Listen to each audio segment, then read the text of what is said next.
love this story. Bob, thank you for fitting me in. I know you're a very busy man. Of course, Diane. What can I do for you? See how he has such nice manners? I'd like to discuss Ahmed Yusuf. He's a Somali student, yes? That is correct. Now, we agreed that if his grades did not improve, we would not be in a position to keep him on as a student at Trinity. I remember. Well, his grades are in, and they're not as good as we had hoped. He earned a B in statistics, but the rest are Ds. D's? The protocol is clear. Oh, ouch. I don't think it is clear. 2 D's. I met with him. Diane. He is struggling. He is up against the power of nature. Again, 2 D's. And we're blaming it on the power of The power of nature is real. I should know. His brother, or cousin, I'm not sure which, he seems to use both terms for him, was critically injured in Mogadishu. His mother is sick, he lost his job, he's not been eating, and his family is smack in the middle of a civil war. Who wouldn't be distracted? Yeah, what she said, Bob. I believe we should give him another chance. Another chance. Please hear me out. Believe me, Diane, I hear you, but he's failing his classes. And then you say? They're D's, Bob, not F's. That's my favorite part. Yes, well, they might as well be. Look, your concern for the student is admirable, but I'm not convinced that giving him more time or more money will help. Ahmed is tenacious. He's driven and determined. You should read his admission essay, Bob. He has an incredible story. I'm sure he does, but that changes nothing. It changes everything. Ahmed's never had a break. He's never had the opportunity to show what he can do when properly supported. Now, can I say for sure that if we make an exception, he'll turn everything around? No. But I am sure that he will try his best, and I want to be able to say that we did the same. I believe we should give him another chance.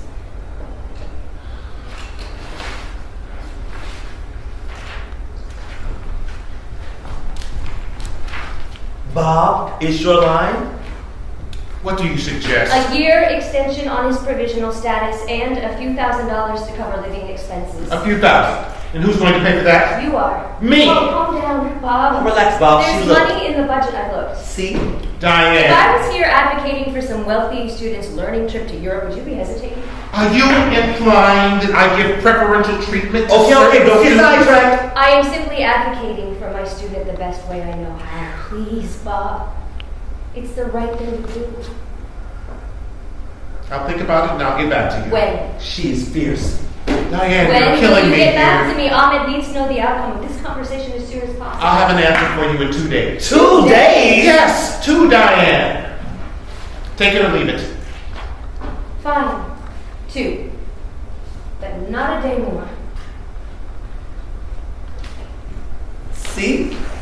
Great story. You really should write that one down someday. Me?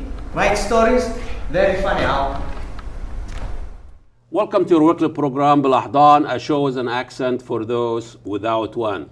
You know, the Somali American, especially in the Twin Cities, we have the biggest Somali community out of Mogadishu, and it brought a lot of attention from the Islamophobes and politics, especially since 9/11. And, we're talking about are the Somali community under siege, since the election of the first white racist president that is now residing in the White House.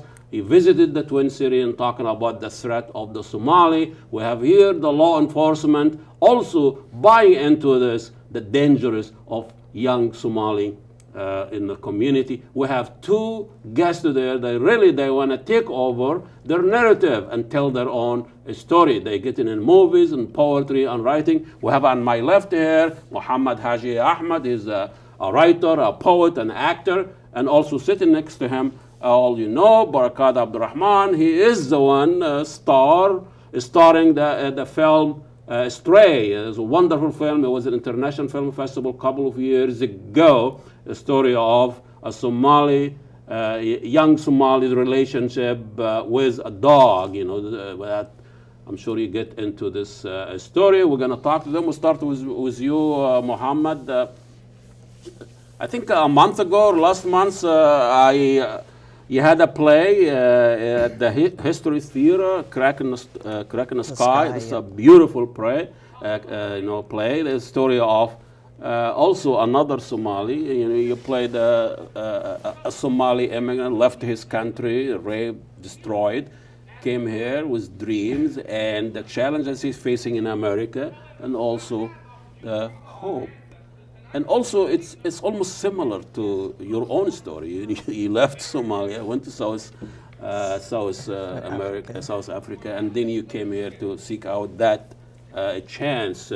And so, tell us about when you are acting out somebody's written a story. It has emotion, it has image of his own, and now you want to present that. And also, it is your own, and probably you navigate between how you felt about the story and also what the playwright or the director. So it wasn't an easy task. No, it wasn't easy, but it was exciting at the same time. It was challenging. You have to navigate between languages as well, because when I'm home, I speak Somali, you know, with my parents, with my siblings. But I had to do an entire play in English, which was quite the first time experience.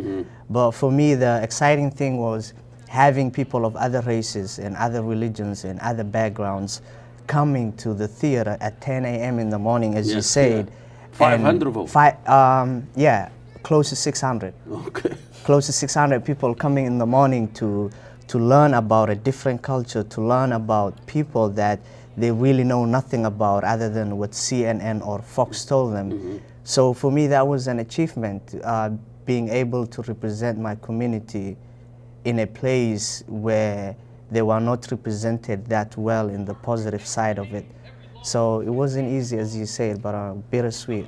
And also, might be also, you know, it wasn't easy a challenge, also a burden, you know. You don't just go there as an actor, you want to present yourself, your ambition and whatever, but also you present the whole community and the whole thing. I mean, is this really a role of actor? You have to carry on the community with you to go. That might slow you down a little bit. The truth is, it takes a village to raise an actor. You know, I mean, the proverb doesn't, but, and I feel like about my writing, about my acting, about my poetry and everything that I do has been shaped by my community. I see. Whether it was in South Africa, or whether it was in Somalia, or whether it was in America, we all surviving.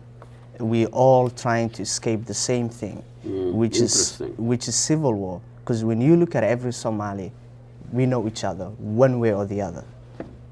That's the crazy thing. Yeah. You meet Somalis, it's either their neighbors, their friends, or they're related. Or even you met him in refugee, in another world. Refugees. I have met a friend that I haven't seen for 10 years in Minnesota. Oh. At the anniversary of Somali Museum. So that's how little and how close we are to each other. So for me to represent the community is the biggest pride that any sort of. And a lot of Somali came to that, especially young Somali. I've seen some young kids going there, so happy. I know they were raised here. I mean, I was asking one of them, does this play represent you? He said, no, but it represents my mom. So in a way, it's a generational thing. Yeah. For instance, you will see a Somali household where people speak more than 2 languages. Yeah. And that play and what I personally want to do, what he wants to do, is to build a bridge that connects these 2 generations. Because the biggest tool these days is social media. And if you don't stand up to teach your offsprings, to teach generations to come where they came from, what they represent, and what they stand for, I think that's the biggest thing that we can leave behind, because as a man, I believe that I was born to be something greater than just a name. Interesting, I love that. Barakat, you know, I've seen your movie. Your movie, there was a breakthrough. I know you've done other things, but Stray was a breakthrough. You know, it was a feature movie. And also, it was a story that close to home, close even to the Twin Cities. Actually, the film was, featured here, and it was actually made here. So tell us your relationship with this film and how has it changed your life? You know, I know you have more girlfriends than before, but tell us your relationship with that film and how you feel about representing that particular human story of a young Somali American in the Twin Cities? Well, that film actually represents a lot because that film was shot in my community. I'm from Cedar Riverside community. I grew up there. I came there when I was young with no parents. Me and my brother actually grew up there, so we know the struggle of the kid, the things he was going through, like the schooling part. There's not that much jobs for the kids in that community. There's a lot of like this thing called CBE in that community. That's I don't have to tell you that about right now. So. Well, the movie itself speaks about the struggle a Somali youth goes through in this country, which is the struggle that they face, how they see by the media and all of that. And we were actually lucky enough to get all the casting from the community. We actually came because there was another project at the same time we were shooting this called Mogadishu, Minnesota, which was done by one of our Somali legend, Kainan, and people actually protest against him not to shoot the project in the community. And that's one of the things, me and Ahmed, when the first day we met, I was actually getting an award from this gala awards in was it in Bloomington? It was at the Crown Plaza Hotel in Bloomington. So we met and we were actually talking about it, and we're like, yo man, we don't have one Somali director, or we don't have one Somali producer, or we don't have any, all we have is actors. And all we have is people that, actually other people from the Western community or whatever background they're from, they write our own story. We don't write our own story. We don't shoot our own story. And when other people come and, come with their own, stories, we actually protest against them. So how do we need to balance that out, and we need to figure this thing out, that if you help me and this brother, come with our own vision, and the community can support and helps us, and we can actually show a different light of our community. What we face is lack of media, basically, lack of trying to tell our own stories. That's what we face. What I face is I'm an actor.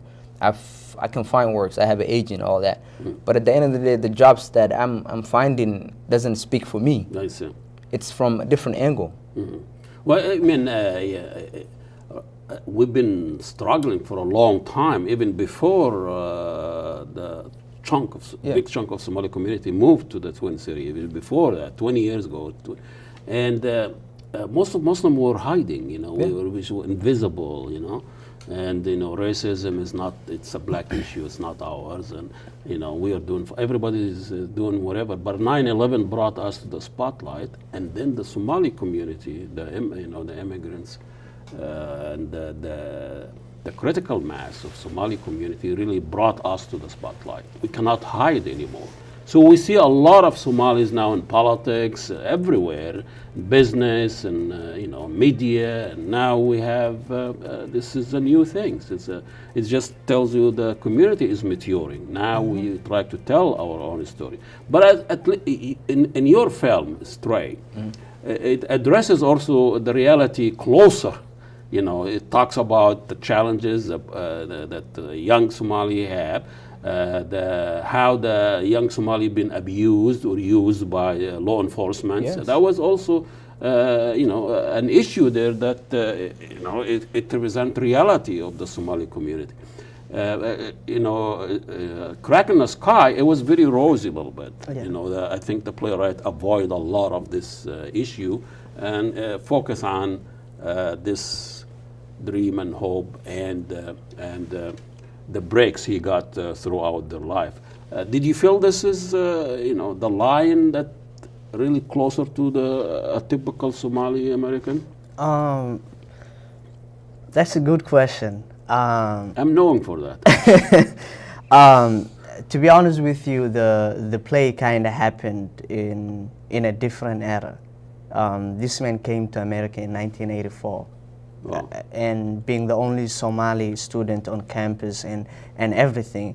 So with the project with the storyline that you have seen in A Crack in the Sky, it represented happening in a lifetime that was 3 decades ago. Interesting. But everything else that you have just mentioned is a recent thing. Yeah. I never heard of terrorism until 9/11 happened. Yeah. I never heard about terrorism in the Somali community until recent years. So and we are a victim of it. And I'm a victim because the truth is, people like him and I will have to pay for the prices, because when you put a stereotype of a certain amount, of a certain community or race, it's not fair. No.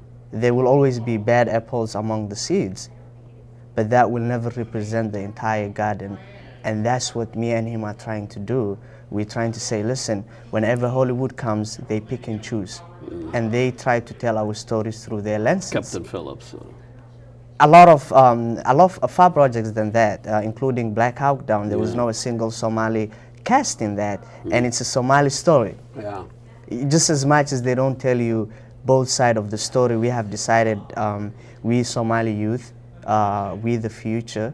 No one knows our people better than us. Not anyone in Hollywood, not the entire Hollywood. So we decided if Hollywood is not coming to tell both sides of the story, then we will create our own Hollywood where it's known for the truth and what the community is about. And A Crack in the Sky was the beginning of that platform. In A Crack in the Sky, there was, he talks about the relationship with his roommate, which he was Ethiopian. That was very interesting. I like that. Barkad, you talk about acting and art as an active medium to not just represent your own story, but also to be active to change the reality. So talk to us a little bit about the activism part of your career, of your as an artist. Well, most of my activism part is that it's to like cast whenever we do a film. Like I did another film right now this year that was actually going to go to Toronto Film Festival later this year. One thing we did with that is we actually trying to find most of the actors from our community, where we have workshops for the community, like for the youth and stuff, to get them ready for the next big thing. Whenever the story comes, we trying to like acknowledge them, to make them to not actually get help from somebody, but to help themselves, and to learn that they can like shoot. Anybody can shoot a film and edit it, and tell his own story. That's one of the main things I'm trying to tell my community, is that we don't need to wait for people to come to tell our own stories. We can tell our own stories. We can gather around. We can fundraise for our own stuff. We can actually help each other. We have a lot of politicians in the city. We have a lot of Somali millionaires. We have a lot of people with with money. But if we come and put our resources together, we can actually like create a masterpiece where even the white audience will actually come to us to watch our films. You understand what I'm saying? Like, if you pay and if you like really take care of your artists, because we have a lot of singers in the city, we have a lot of artists in the city that's struggling to break through because they don't have help from their community. Nobody actually come and help them and tell them Well, I mean, we're in a moment or a time where, we don't need another mosque. Stop building another mosque and build a theater. Please. Build something like that. But, poetry is a very powerful medium as a poet. And also, poetry in the Somali culture is huge. And there is major national outstanding poets in Somalia. So tell us your relationship with poetry growing up. Is this something Yeah, poetry, Somalia's nation is known as the nation of poets, as he mentioned. And for me, I didn't even know I was a poet, to be honest, until my cousin noticed it. I just used to write down my anger and my thoughts and my happiness and my vision. And I was like, okay, this is cliche, but another Somali poet. Oh, another Somali we need poet. Another one. Yeah, exactly. So that's why I have developed myself as a poet into a screenwriter and into an actor, theater.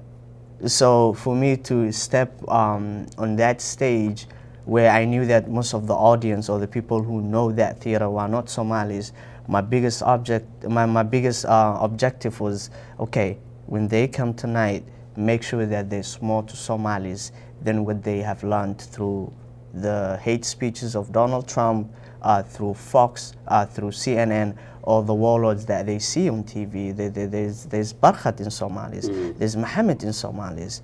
Just as much as there's John who graduated or James who's trying to be the next president, we want to be the next best things for our people, for our community. And that's why we're trying to use creative writing, poetry, acting, and every other tool that can be together. The next project you're working on, very quick, we have the next project I'm working on is called, I'm working one with him, and I actually done one of, like, I was just the actor of it, but the one I'm working with him is called Gun and No Nation. He actually wrote it. It's a short film that we're trying to... Gun? A gun and a nation. Oh, a gun. So in Somali, it's Qori and Qaran. Qori and Qaran, yeah. Oh, really? They have the same Yeah, same meaning. first. Yeah, and what we're trying to do is Interesting. we're trying to highlight how you can rule a nation with a gun or destroy with one. So we have seen what a gun has done to our nation. Now what we're trying to discover through this journey is how can we get rid of the gun and rule a nation. I have a tagline for this film. Okay. Shoot a film, don't shoot somebody. Thank you so much. Thank you. Thank you, Baraka. Thank you for having us. There's Muhammad Haj is a poet, actor, and we have Barakat Abdurrahman. He's an actor, activist, and he, and was a feature film here in the Twin City International Film Festival, Stray. And that concludes our show. We'll see you next week. Assalamu alaikum, and God bless you all. adduunkan wax yariisan joogay wax badanna waa arag hooyo maxaan kaaga fariisamaada nin weyn baan hawaysda bariya deystabir isku filow qof ma iyan walaalka Hello? hooyo ma joogtaa Shaqada joogtaa? haddee shaqaa helo u sheeg Whatever. run wallaahi this time shaqaa helay hooyo u sheeg Pick him up. Subhanallah, ma hey ba guriga keentina Allah fardina dameerihiina ku yaale. I want you to leave right now, man.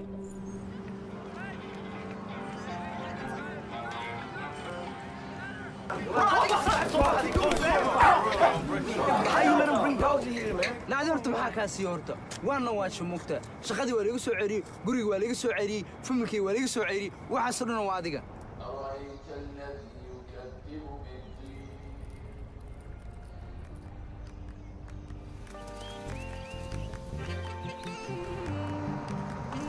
good girl This is nice.